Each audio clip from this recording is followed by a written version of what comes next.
नागपुर में 17 मार्च को हुई दंगे की घटना ने पूरे महाराष्ट्र को हिलाकर रख दिया है। इस दंगे में कई घर जलाए गए, कई गाड़ियां तोड़ी गई और सबसे दुखद बात, निर्दोष लोगों को भी निशाना बनाया गया। पुलिस की कार्रवाई को लेकर सवाल उठ रहे हैं, तो वहीं सरकार पर भी पक्षपात के आरोप लग रहे हैं। वंचित बहुजन आघाड़ी ने इस पूरे मामले में कड़ी प्रतिक्रिया की है और सरकार से निष्पक्ष मांग की है।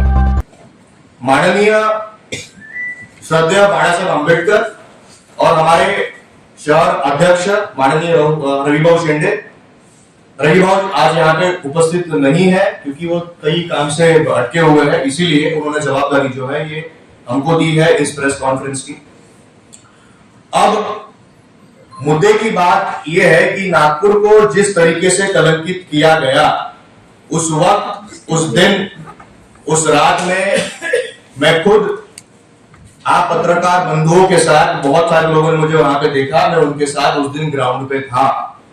मैंने देखा कि किस तरीके से आम जनता को तकलीफ दी गई। हम लोगों ने देखा कि किस तरीके से पुलिस के ऊपर मारहान हुई। हमने देखा कि किस तरीके से कुछ लोगों ने वहां पे जारपोड़ की, और इसका खुला निषेध जो है वंचित बहुजन आघाड़ी ये करता है। और स्वयं हम लोगों ने वहां पे एक लाइव भी, इंस्टाग्राम पे एक लाइव और फेसबुक पे एक लाइव किया था, जहां पे हमने अपील की थी कि शांति बनाए रखे और आगजनी और किसी भी जो दंगा हुआ है वो दंगा इसके बाद ना हो, क्योंकि दंगे में कोई जात धर्म नहीं होती दंगाइयों की।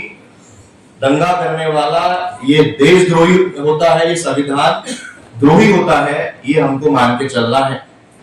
आप देखिएगा कि नाम के आधार पे अगर उठा के मारा जा रहा है तो कुछ लोग जो है वो खुले में आके, मतलब इनके कार्यकर्ता छोड़िए, इनके छुड़वैया, इनके नेता छोड़िए, इनके बजरंग दल के लोग छोड़िए, तो सबको छोड़ दीजिए। इनके कैबिनेट मिनिस्टर, आप लोग रोज खुद कवर कर रहे हो इस चीज को। इनके कैबिनेट मिनिस्टर खुद आके क्या क्या अनाप शनाप ये लोग बयान दे रहे हैं, तो क्या इनके ऊपर माननीय मुख्यमंत्री, माननीय गृह मंत्री जो नागपुर से ही आते हैं, नागपुर के ही बेटे, और नागपुर के गढ़ में अगर ये सब हो रहा है तो इसकी जवाबदारी उन्होंने ली है क्या?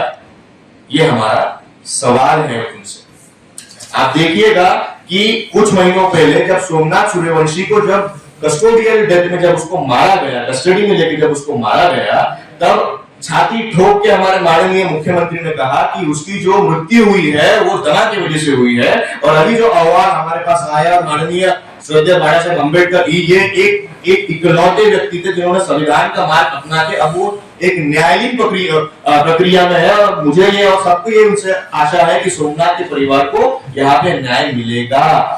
जैसे आपको प्रेस इन्विटेशन में आपको जब कहा गया कि एक विक्टिम है वो खुद आके बोलने के लिए तैयार है, लेकिन हमारे पुलिस वाले इतने सजग है कि थोड़ी देर पहले जब मैं यहाँ पे आ रहा था तो मैं लेट इसीलिए हुआ कि मेरे घर पे कुछ पुलिस वाले गए थे।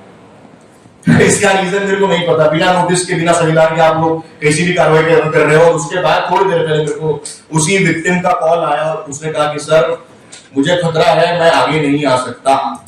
मैंने अगर वो आई विटनेस और उसके साथ साथ सिर्फ डोभी बस्ती नहीं, सिर्फ मोमिनपुरा नहीं, सिर्फ हंसापुरी नहीं, ये पूरे के पूरे सेंट्रल नागपुर में जितने भी लोग थे जिन्होंने ये सब देखा या जिनको उनके आधार पे, उनके पिछले नाम के आधार पे जिनको उठाया गया, वो आके बात करने के लिए तैयार थे कि हमको किस तरीके से बिना नोटिस दिए या बिना कोई कार्रवाई किए हमको घर से उठा के बेदम मारा गया। और हमको 14 घंटे 18 घंटे मारने के बाद, जानवरों को जैसे हमको मारने के बाद हमको छोड़ दिया गया, ये बोलिए कि तुम लोग बेगुनाह।